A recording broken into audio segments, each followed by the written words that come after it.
our reaction to the Alpine F1 car launch. And I feel slightly sorry for Alpine because I feel like this is the straw that breaks the camel's back as opposed to Alpine themselves. But it's time to talk about their car launch and where Formula One is going in general with colours. Yes, I am currently working away on the new P1 logos. I'm getting rid of all the purple, and it's going to be carbon fibre from now on. We laugh, and otherwise we would cry.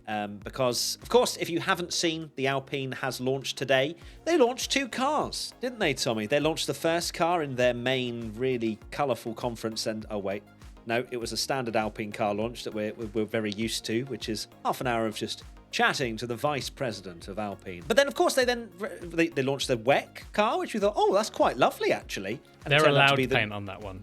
Yeah, they don't care about how quick that goes. They just want it to look good. Then they flipped to the first Formula One car, which we thought was the only one, but it wasn't. There was 2. And they pulled back the old cover, didn't they? And then my first reaction was, have they forgotten to paint it? It literally looked like a paint by numbers thing that you've done, but you've only done 10% of it. And you've just left a lot of the one, because I can't be bothered to get another colour out. It was surprising. What were they doing? What? Yeah. There's no colour. It's painful. Like, this is a team that in 2021, well, we see that livery on the WEC car. It looks banging. Like, that kind of shiny blue that they've got going with the French tricolour. We absolutely loved that when they released it in 2021. Of course, there used to be Renault as well, which is this really identifiable, like, bright yellow. They've got BWT, which are like the sponsor in Formula One that like to have bright pink and it be crazy, and we know them for that. And when they took that cover off and I saw that the nose was mainly carbon, it was a shock, because it genuinely makes me worried, like, even Ferrari might do this. No, and they can't. No, Tommy, don't. I know they can't, No, but don't do that. Don't even you put say into the that universe. Alpine was the straw that broke the camel's back. Like, I think if Ferrari revealed a carbon car and they just say, and it's a proper, like, well, this is what we have to do now, that would force them to do something. But yeah, the Alpine launch, it's so disappointing, because it's a team that have such a vibrant colour and they've not really used much of it. But anyway, back to Alpine.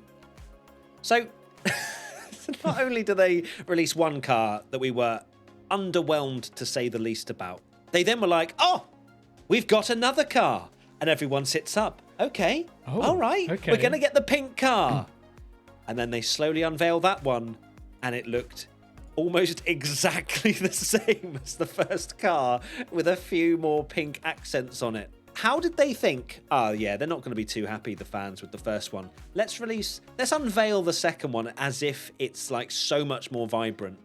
But it wasn't. I think that's what made a mockery of it, because there's so little paint on it, and you can't blame the designers and the people that have done this. I'm sure they are equally as frustrated as Formula One fans, because they will be Formula One fans as well themselves, that want to make a really cool livery, really something vibrant. They've got an amazing colour palette to work with. And like, the people making the car have gone, so you're allowed to paint this bit, and they've gone, oh, you okay. can just imagine the conversation. Like, they sit down, and the budding livery designer's like, right, I've got so many ideas. I've concepted this one. I've concepted this one. And they go, look, we love them. That's However, great. We can paint 12% of the car. Yeah. Oh. Is it 12%? Is it even that? Yeah, it is. It is so annoying, because, and I think, the second livery is what made it even more of a bit of a mockery. Like, maybe that is even, I doubt it.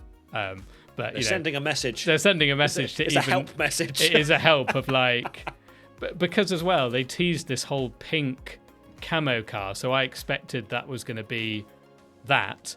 Or what they'd do is they'd be like, well, look, we all have to run this one in the race because it needs, we need to weight save. It's all about performance. Formula One teams are never going to sacrifice performance. So maybe it's like, well, in testing, we know we'll be 0.0000001 faster, but we'll paint it just so it looks cool on track, blah, blah, blah. And yeah, like you say, they've just replaced a few of the blue diagonals with the pink diagonals, but there's not enough colour on the car for it to look noticeably different. So it just almost was a bit laughable to be like, to hype us up again going, oh, wait, there's a pink one. 5% of it's pink, but it's a pink one. And the question that you've kind of brought up, but also Haley 58181223 comes in with is, where TF is the pink camo? And the only way I can think of this from a brand perspective is that they would not have teased that pink camo livery if they weren't going to have a pink camo car. So I think at the very last second, someone's made a decision and gone, no, we have to change it. No, let's just do a few more pink little diagonal things, as you say, on the car, and we'll just have to do that because we need as accurate data as possible, or whatever the decision might have been, because that's just going to anger Alpine fans. Why would you do that? There is no benefit apart from getting social chatter, but then that social chatter is going to turn to a negative when you don't release it. Yeah, and I don't think it is. I think it is literally just a way because they know that they need some eyeballs on their social media posts. Yeah, because what are they going to do? Bait. What are they going to do to like, oh, here's a teaser of our car, and every team's done the same thing where it's like, here's a carbon fiber front wing. It's like not gonna. It's just not gonna interest anyone. But it did. I think there's so many things here that have made it, like you say, the straw that broke the camel's back, because of basically being like the whole thing. Like, we've seen a lot of carbon already. Then the whole launch, and it's not Alpine's fault, but the whole launch did make a mockery of it. The fact that it's like, here's a car from a different series. Look how cool it looks. Right, now here's the F1 car. There's no paint on it. But wait. Here's another one. It looks the same because we can't paint that one either. And that's what's so frustrating. And we will disagree on this, but I actually think it's a cool looking car. I think if it was a standalone car, black, the pink one, I think looks really cool. It's like a cool testing livery, like black and pink. I hate everything it stands for, but I actually like the livery as a standalone thing, but I'll still be giving it probably a 1 out of 10 just because I'm so annoyed. It's funny because I think when Mercedes came out with their all carbon car last year, I was like, damn, that looks sick. And now, because I've seen 20 of them, I'm like, oh, no, I'm not a fan of this anymore. Question from PfizerCar123BS. How screwed are they if they have so few painted parts on livery launch? I'm not sure. I mean, maybe. Because you would think that, it being a livery launch, and we have seen Williams, for example, showcase a car that has a lot more painted bits than what they actually roll out after testing. So it's probably not the best outlook for Alpine, because I'm sure they don't actively want to have that much carbon within their car to try and for brand identity and stuff like that. So the simulations might not be the most positive things they've ever seen, hence why they've gone for this. But these are incremental advantages by not painting the car. This isn't half a second a lap or anything like that. So, we can predict all we want. Alpine will probably win the World Championship if we say they're screwed, but it's not the most positive of outlooks. No, I mean, this is the thing. I joked on the Twitch stream that, this is going to catapult them from 6 in the championship to 6 in the championship with maybe 2 extra points throughout a 24-race season. Now, they'll be behind VCARB now, mate. Yeah, maybe. But teams will always take this. You do wonder if they will take any more off. There's not really a lot to take off anymore. Maybe it's just a case of teams now going, well, we're not even going to pretend that we're going to paint it, because it's not going to look like this in the first race in Bahrain or after testing. And my thoughts on this whole non-painting debacle that we currently have in Formula One, I think it does genuinely have an impact later down the line when you look back at these kind of images of Formula One on the grid and all these different cars that aren't, don't have these really distinctive liveries. Because I'm thinking, for more maybe even the children that watch, the kids, the ones that are growing up. If you're a kid watching now, you're seeing the same car pretty Imagine much football up and teams down if the everyone grid. just wore a black shirt. Like, yeah, like it's your colours. It's like your sporting colours is like of who you support. Like, yeah, like if I go back to being a kid, I supported Orange Arrows literally just because I liked the livery, because it was bright orange, it looked really cool, and I was like, yeah, I'll support them because it looks nice. And loads of people will do that. They'll like, you know, Jaguar were like, oh, we'll be British Racing Green and all this kind of stuff. That gives a team an identity, and like you say, like these sports teams, you're going to lose that. Like, look at Silverstone.